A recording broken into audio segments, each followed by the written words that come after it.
Hello students, आज हम लोग कक्षा 12वीं में पी ब्लॉक के तत्वों में आगे पढ़ेंगे फ्लोरीन के असंगत व्यवहार के बारे में। पिछली क्लास में हम लोगों ने इससे पहले देखा था किसके बारे में, अंतर हैलोजन यौगिक के बारे में। आज हम लोग देखेंगे जो हैलोजन फैमिली का फर्स्ट मेंबर है जिसमें फ्लोरीन आता है। तो जो फ्लोरीन है इसका असंगत व्यवहार, असंगत व्यवहार कहने का मतलब है कि जो हैलोजन फैमिली के जितने भी सदस्य हैं उन सब के व्यवहार की तुलना में फ्लोरीन का व्यवहार थोड़ा सा अलग रहता है। उसी को बोला गया है फ्लोरीन का असंगत व्यवहार। तो इसमें जो फ्लोरीन है अपने परिवार के जो अन्य सदस्य हैं उनकी तुलना में असामान्य रूप से व्यवहार प्रदर्शित करता है। इसलिए फ्लोरीन के जो गुण हैं वह क्लोरीन, ब्रोमीन, आयोडीन, एस्टेटिन इन सब से क्या होगा, थोड़ा सा अलग हट करके रहता है। उसी को यहाँ पे बताया गया है।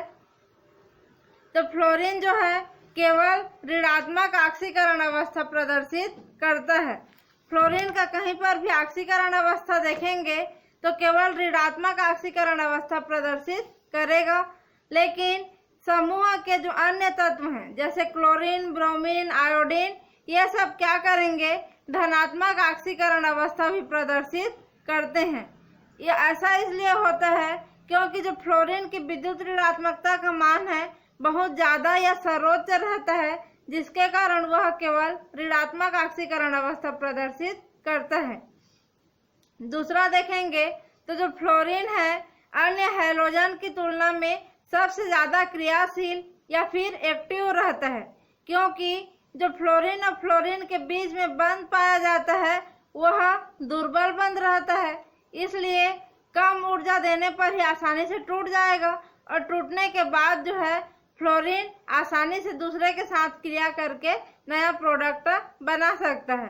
तो इसलिए उसका जो वियोजन ऊर्जा है फ्लोरीन और फ्लोरीन के बीच में F2 के रूप में, उसको तोड़ने के लिए कम ऊर्जा की जरूरत रहती है। इसलिए फ्लोरीन जो है क्लोरीन, ब्रोमीन और आयोडीन अन्य की तुलना में ज़्यादा क्रियाशील पाया जाता है।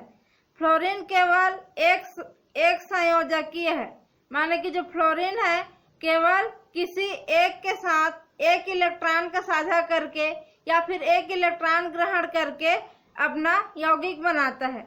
इसलिए फ्लोरीन को क्या बोलते हैं, एक संयोजकीय कहा जाता है। लेकिन जो अन्य हैं जैसे क्लोरीन, ब्रोमीन, आयोडीन ये सब क्या करेंगे, 7 तक भी +7 तक भी उनकी ऑक्सीकरण अवस्था पाई जाती है और अधिकतम संयोजकता का मान भी उनका 7 तक हो सकता है। तो जो फ्लोरीन है उसमें क्या रहता है, रिक्त d ऑर्बिटल नहीं पाया जाता है, क्योंकि फ्लोरीन में केवल 9 इलेक्ट्रॉन रहते हैं। तो 1s2 में जाएगा 2 इलेक्ट्रॉन और 2s और 2p। तो 2 वाला जो कक्षक है उसमें d ऑर्बिटल नहीं पाया जाता है, तो उसमें d ऑर्बिटल का कमी रहता है फ्लोरीन में। इसलिए यह कम संयोजकता, केवल एक संयोजकता प्रदर्शित करेगा।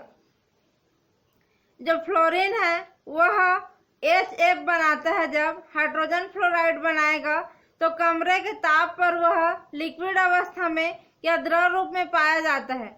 लेकिन अन्य सभी जो हैलोजन हैं जब वो हाइड्रोजन से क्रिया करते हैं और प्रोडक्ट बनाते हैं अम्ल के रूप में, तो क्या रहता है, गैसीय रूप में पाए जाते हैं। लेकिन फ्लोरीन का आकार छोटा रहता है और इसकी विद्युत ऋणात्मकता का मान ज़्यादा रहेगा। इसलिए HF के रूप में जब ये पाया जाता है तो इनके मध्य हाइड्रोजन बंध बन जाता है और ये क्या हो जाता है, लिक्विड अवस्था में पाया जाता है। अगला है जो फ्लोरीन है वह ऑक्सो अम्ल नहीं बनाता है। जैसे अन्य हैलोजन ऑक्सो अम्ल बनाते थे उस प्रकार जो फ्लोरीन है वह ऑक्सो अम्ल का निर्माण नहीं करता है।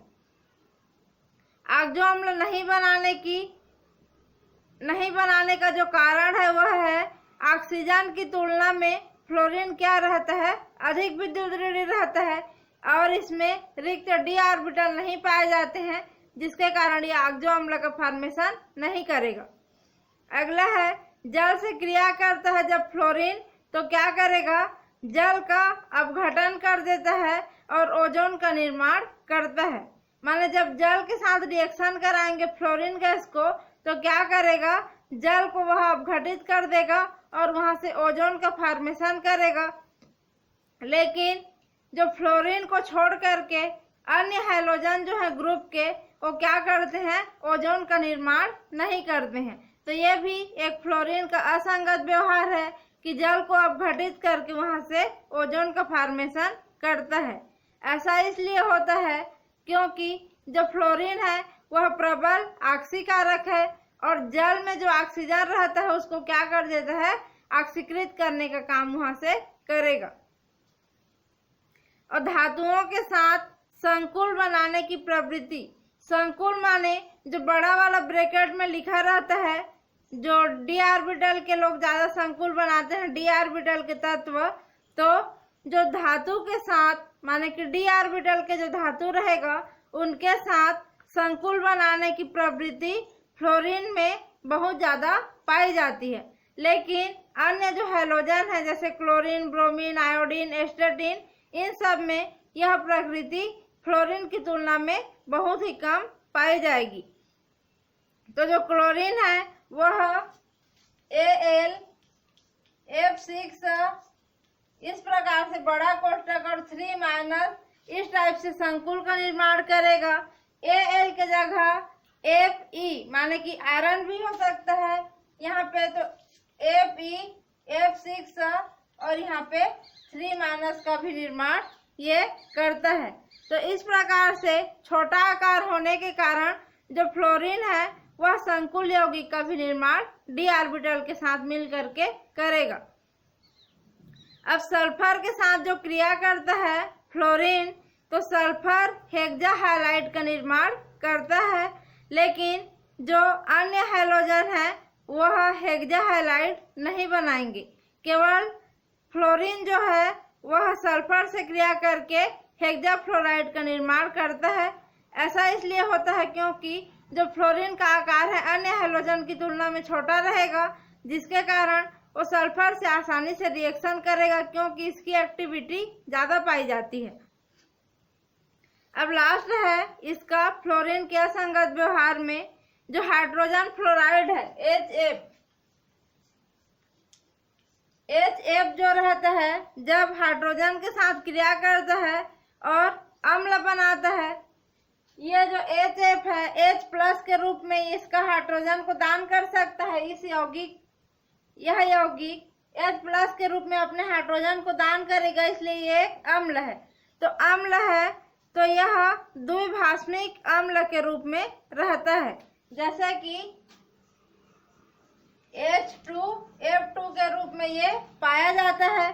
द्विभाषमिक इसलिए कहा गया है क्योंकि 2 हाइड्रोजन प्लस आयन यहाँ से दान कर सकता है जब इस रूप में रहेगा, तो इसलिए इसको बोला गया है द्विभाषमिक अम्ल। तो 2 श्रेणियों में ये लवण का निर्माण या फिर साल्ट का निर्माण करेगा।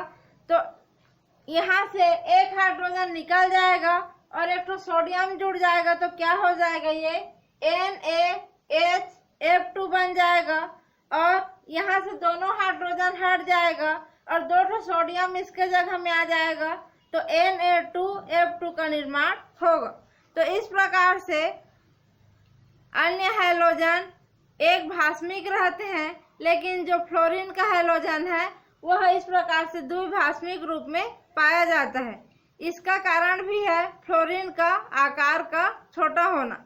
इसके बाद अगर यहाँ से देखेंगे तो जो H2F2 है ये क्या बनाएगा, H+ देता है प्लस क्या बनाएगा, HF2 माइनस इसके टूटने से बनेगा।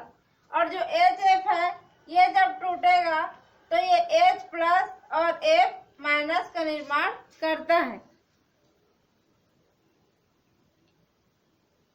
और यहाँ से जो HF2 है ये जब टूटेगा तो इससे फिर से बन जाएगा H++ ये जो F2 यहाँ से बनता है। तो इस प्रकार से ये एक द्विभाषमिक अम्ल का काम करेगा। जो फ्लोरीन का अम्ल रहेगा वो अब इसके बाद हैलोजन के यौगिक के बारे में आगे देखेंगे। अभी के लिए बस यहीं तक।